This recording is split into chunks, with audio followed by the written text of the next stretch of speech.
Lecture के अंदर हम लोग नेस्टेड फॉर लूप की बात करने लगे हैं। नेस्टेड फॉर लूप होता है फॉर लूप के अंदर फॉर लूप रन करना। यस एग्जैक्टली, आप फॉर लूप के अंदर भी फॉर लूप रन कर सकते हैं, इसको कहते हैं नेस्टेड फॉर लूप। इस कॉन्सेप्ट को समझाने के लिए मैं आपके सामने दो का टेबल जनरेट करने लगा हूं। आपको याद होगा बचपन में स्कूल में पढ़ते थे 2 is equal to 4, 2 3 6 and so on.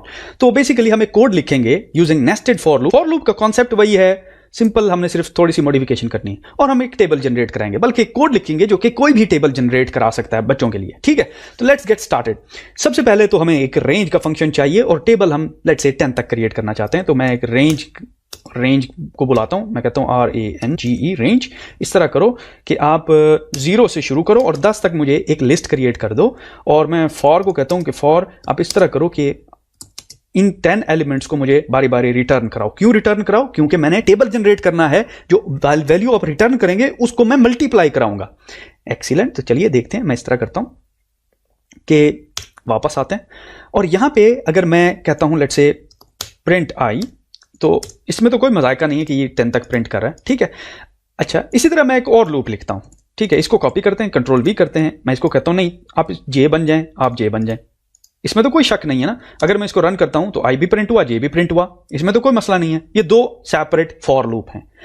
Nested for loop का मतलब होता है कि आप एक फॉर लूप को दूसरे फॉर लूप के अंदर इंबेड कर सकते हैं, इसमें तो कोई प्रॉब्लम नहीं है। तो आप ये देखिए, मैं ये फॉर लूप उठाता हूं, कंट्रोल X करता हूं और इसको यहां पे इस फॉर लूप के अंदर डाल देता हूं। इसको कहते हैं नेस्टेड फॉर लूप, कि एक फॉर लूप के अंदर दूसरा फॉर लूप पड़ा हुआ है। अब बेसिकली होगा क्या कि पहले I को 0 असाइन होगा। जब I को 0 असाइन हुआ तो ये अंदर आ गया। ठीक है, अंदर आया तो J को भी 0 असाइन हो गया। ठीक है, अब मैं कोई भी काम यहां से इसे ले सकता हूं। तो मैं यहां पे इंटर करता हूं और यहां पे मैं कहता हूं यार मैंने क्योंकि टेबल जनरेट कराना है यूजिंग F मेथड, और इसको कहता हूं कि इस तरह करो कि J वेरिएबल है, ये बाहर होगा, मल्टीप्लाइड बाय जो वैल्यू हो I की वो शो कराओ, इज इक्वल टू आगे क्या होगा, आगे क्या होगा, मैं जरा इसको जगह बना लूं आपके लिए, एंड हियर यू गो। आगे क्या होगा, ये देखिए, मैं कहता हूं I multiplied by J। Excellent, ठीक है। तो अब जरा आपने गौर करना है कि जो ही मैं इसको एग्जीक्यूट करता हूं हमारे पास एक टेबल जनरेट हो गया होगा। एज यू कैन सी, एक टेबल जो है हमारे पास जनरेट हो गया है।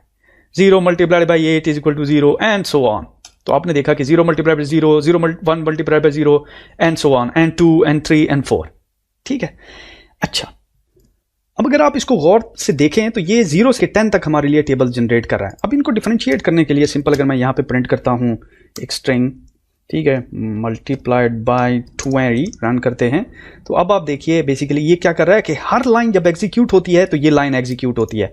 मैं चाहता हूं कि हर लूप के बाद ये लाइन एग्जीक्यूट हो, तो ये देखिए मैं इसको एक लेवल पीछे ले आता हूं, एग्जीक्यूट करता हूं। तो अब जरा आपने गौर करना है कि ये अब हमारे पास जो टेबल्स हैं ये इंडिविजुअली जनरेट हो रहे हैं। ठीक है, ये 0 का टेबल है, इसकी जरूरत नहीं है। ये 1 का टेबल है जी, ये 2 का टेबल है जी, ये 3 का टेबल है, राइट, एंड सो ऑन। ठीक है, एक्सीलेंट। इसको मजीद एक्सप्लिसिट बनाने के लिए हम यहाँ पे एक और एफ स्ट्रिंग लिख सकते हैं। ये देखिए, यहाँ पे मैं कहता हूँ प्रिंट एफ स्ट्रिंग, और यहाँ पे मैं कहता हूँ this is table of again variable का नाम, और ये टेबल बेसिकली ये है ना 3, तो 3 हमारे पास I यहाँ पे पड़ा हुआ ना, तो यहाँ पे मैं I रिप्लेस कर देता हूँ, और मैंने गलती कर दी। ये देखिए यहाँ पे कहते हैं I, so this is table of 1 2 and it will keep on going. मैं इसको एग्जीक्यूट करता हूँ, तो अब जरा आपने गौर करना है कि ये हमें बता रहा है कि table of 1 2 and 3 and so on. यहाँ पे देखिए, अब जरा आपको ज्यादा बेहतर नजर आएगा। एक्सीलेंट। तो अब देखिए कि हमने स्कूल के बच्चों के लिए टेबल जनरेट कराने वाला एक कोड लिख लिया है जो कि बच्चों के लिए टेबल जनरेट कराता है, राइट। ये देखिए, I am table of, basically हमें पहला टेबल जो है वो स्किप कर रहा है, और जब टेबल क्रिएट होता है तब ये प्रिंट करता है टेबल ऑफ दिस। ठीक है, तो अगर इस प्रॉब्लम को आप रिमूव करना चाहते हैं तो इस कोड को आपने सिंपल कट करके, लेवल वही है, सिर्फ फॉर लूप से पहले लिखना है। इसको एग्जीक्यूट करते हैं, तो अब देखिए ये आपको बता रहा है कि नाउ टेबल नीचे आ गया, कोड ऊपर चला गया। समझ रहे मेरी बात को? एक्सीलेंट। तो आपने देखा कि आपने नेस्टेड लूप्स का कॉन्सेप्ट समझा और आपने देखा कि किस तरीके से हम एक लूप को दूसरे लूप के अंदर एग्जीक्यूट कर सकते हैं। अब आपने गौर करना है एक चीज, थोड़ा सा मैं यहां पे एक्सप्लेन कर देता हूं कि हुआ क्या है। सबसे पहले जी एक रेंज क्रिएट हुई 0 से 10 तक की, ये तो हमें पता है। वैल्यू पहली 0 असाइन हो गई आई को, 0, आई इज इक्वल टू 0। जब आई को 0 असाइन हो गई तो फिर अकॉर्डिंग टू कन्वेंशन ये कोड एग्जीक्यूट हुआ। जब ये कोड एग्जीक्यूट हुआ तो ये 2 लाइंस प्रिंट हुई, ठीक है। जो भी वैल्यू थी आई की वो यहां पे रिप्लेस हो गई, इसलिए अगर आप ऊपर चले जाएं तो 0 नजर आएगा। फिर यहां पे फार आया, उसने कहा अच्छा एक और फार खड़ा हुआ है, गुड। तो इसकी 0 वैल्यू आई जे को असाइन हुई। फिर वो नीचे है, उसने कहा अच्छा कन्वेंशन ये कोड एग्जीक्यूट करना है, तो उसने ये कोड एग्जीक्यूट किया। जब ये कोड एग्जीक्यूट किया तो फिर वो एग्जिट नहीं कर गया मेन पे, वो बेसिकली दोबारा इस जे वाले लूप के पास गया। उसने कहा हाँ अब बताओ क्या करना है। उसने कहा यार अब मेरे पास 1 वैल्यू है। उसने कहा अच्छा दोबारा 1 के साथ प्रिंट करता हूं, ठीक है। उसने कहा अब क्या है, अब 2 3 4 5 6 7 8 9 10 10 खत्म हो गई।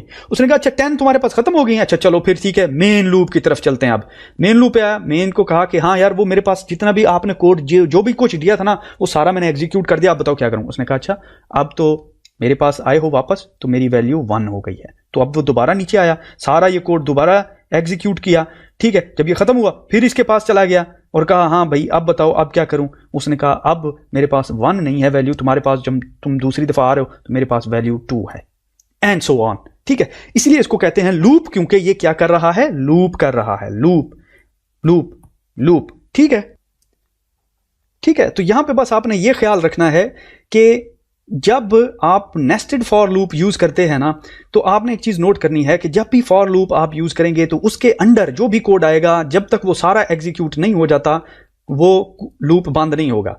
फॉर लूप को वैल्यू मिली, जितनी दफा वैल्यू मिलेगी उतनी दफा ये कोड पूरे का पूरा एग्जीक्यूट होगा, चाहे इसके अंदर 2000 भी फॉर लूप क्यों ना पड़े हों, ठीक है।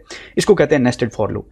जब भी फॉर लूप खत्म होता है तो फिर वो मेन की तरफ चला जाता है, एंड सो ऑन। तो ये देखिए कोड, ये है जी मेन कोड, मेन, और ये है नेस्टेड कोड, नेस्टेड, ठीक है। तो नेस्टेड पूरा एग्जीक्यूट होगा, फिर मेन की तरफ जाएगा, मेन के बाद अंदर आएगा, नेस्टेड एग्जीक्यूट होगा, एंड सो ऑन।